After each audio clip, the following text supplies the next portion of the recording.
السلام علیکم ورحمۃ اللہ وبرکاتہ۔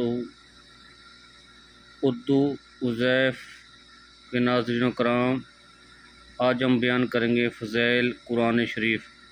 حضرت ابن مسعود رضی اللہ تعالیٰ عنہ نے بیان کیا کہ رسول صلی اللہ علیہ وسلم نے فرمایا کہ جو شخص ایک حرف قرآن شریف کا پڑھے اس کے اس حرف کے اور ایک نیکی ہے، اور ایک نیکی کا اجر 10 نیکی کے برابر ملتا ہے۔ لیکن میں یہ نہیں کہتا کہ الف لام میم را ایک حرف ہے، بلکہ الف ایک حرف ہے اور لام میم ایک حرف ہے، میم ایک حرف ہے۔ الف لام میم کہنے والے کو 30 نیکیوں کے برابر اجر ملتا ہے۔ ترمذی شریف میں یہ لکھا ہوا ہے۔ حضرت معاذ جہنی رضی اللہ تعالیٰ عنہ کہتے ہیں کہ جناب رسول صلی اللہ علیہ وسلم نے ارشاد فرمایا کہ جو شخص قرآن کریم پڑھے اور اس پر عمل کرے، اس کے والدین کو قیامت کے دن ایک تاج پہنایا جائے گا جس کی روشنی آفتاب کی روشنی سے بھی زیادہ ہوگی۔ اگر وہ آفتاب تمہارے گھروں میں ہو، پس کیا گمان ہے تمہارے شخص کے متعلق جو خود عامل ہو۔ ابو داؤد شریف میں یہ لکھا ہوا ہے۔ حضرت انس رضی اللہ تعالیٰ عنہ بیان کرتے ہیں کہ جناب رسول صلی اللہ علیہ وسلم نے ارشاد مبارک فرمایا کہ جو شخص خود ناظرہ قرآن مجید پڑھے اس کے سب اگلے اور پچھلے گناہ معاف ہو جائیں گے، اور جو شخص اپنے بچے کو قرآن مجید حفظ کرائے اس کو قیامت میں 14ویں رات کے چاند کے مشابہ اٹھایا جائے گا، اور اس کے بچے سے کہا جائے گا کہ پڑھنا شروع کر۔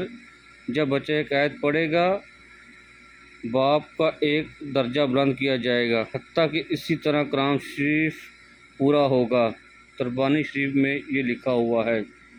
حضرت علی رضی اللہ تعالیٰ عنہ فرماتے ہیں کہ جناب رسول صلی اللہ علیہ وسلم نے ارشاد فرمایا کہ جس شخص نے قرآن مجید پڑھا پھر اس کی حفظ یاد کی، اس کے حلال کو حلال جانا اور حرام کو حرام جانا، حق تعالیٰ شانہ اس کو جنت میں داخل فرما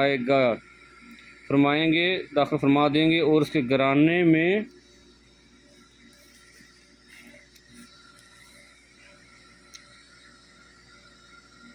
گھرانے سے ایسے 10 آدمیوں کے بارے میں اس کی شفاعت قبول ہو جن کے لیے جہنم واجب ہوگی۔ رسول صلی اللہ علیہ وسلم نے ارشاد فرمایا کہ